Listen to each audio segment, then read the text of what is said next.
আজকে একটা বিষয় নিয়ে কথা বলবো।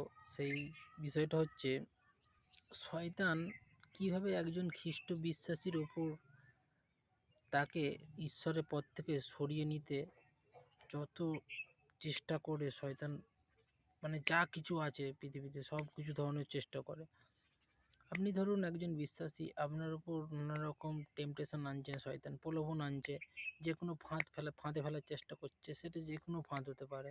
নোংরা করার চেষ্টা করছে আপনার পবিত্র লাইফকে, আপনাকে বদনাম দেওয়ার চেষ্টা করছে। এখন তো দেখা গেছে আমার একজন খ্রিস্ট বিশ্বাসী ভাই দাদা আছে, তার ওপরেও দেখা যাচ্ছে যে মেয়ে ছেলের মিথ্যে বদনাম দিয়ে দিচ্ছে, পাড়ায় আছে, মানে নানা রকমের নোংরা।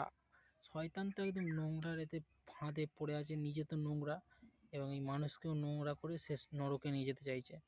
তাই আমার বলার উদ্দেশ্য একটাই, যে আপনি যদি একজন ঈশ্বরের বিশ্বাসী লোক হন, মানে খ্রিস্ট বিশ্বাসী লোক হন, যে প্রভু যীশু খ্রিস্ট একদম পবিত্র লোক হতে চান, ফ্রেশ একদম, বাজারে গিয়ে আমরা যেমন ফ্রেশ সবজি কিনতে পছন্দ করি, সেরকম আপনি যদি একদম ফ্রেশ, আপনার মনে কোনো যদি না কোনো ধরনের পাপ থাকে, কোনো ধরনের জন্য কোনো পাপ না থাকে, তবেই আপনার ঈশ্বরের রাজ্যে প্রবেশ করতে পারবেন, স্বর্গে তবেই পৌঁছাতে পারবেন। এই স্বর্গে পৌঁছানো অত সহজ নয়। ঈশ্বর আপনাকে বেঁচেছেন মানে কিছু না কিছু কাজের জন্য বেঁচেছেন।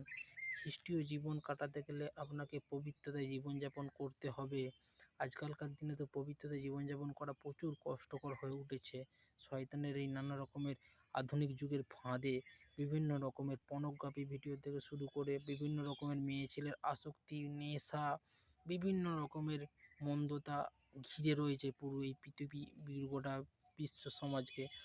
তাই এখনকার দিনের খ্রিস্ট বিশ্বাসী ভাই ও বোনেদেরকে বলবো, আমি নিজে একজন পবিত্রতায় জীবনযাপন করছি এবং সম্পূর্ণটা হয়তো পারিনি আমিও এখনও, আমারও কিছু ভুল ত্রুটি রয়ে যায় সারাদিনের মধ্যে, কারণ আমরা তো রক্ত মাংস করা মানুষ, আমাদেরকে ঈশ্বর নিজে হাতে সৃষ্টি করেছেন। তাই আপনারও কর্তব্য প্রভু যিশুর কাছে এসে হাঁটুতে প্রার্থনা করা, যে প্রভু আমাকে পবিত্রতা জীবনযাপন করতে সাহায্য করুন, প্রত্যেক দিন আমাকে একটু একটু করে সাহায্য করুন যাতে আমি পবিত্র হতে পারি।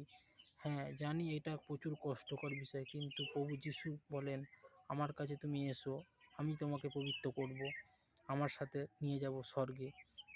তাই সকল খ্রিস্ট বিশ্বাসী, বিশেষ করে এখনকার ইয়ং জেনারেশনের ছেলে মেয়েদেরকে বলবো, তোমরা সকলে পবিত্র হও, কারণ একমাত্র চাবিকাঠি প্রভু যিশুর হাতেই আছে স্বর্গে যাবার, তাছাড়া আর কারো কাছে নেই স্বর্গে যাওয়ার।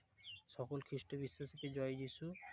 শর্টটা ভালো লাগলে শেয়ার করো সকল খ্রিস্ট বিশ্বাসীর মাঝে।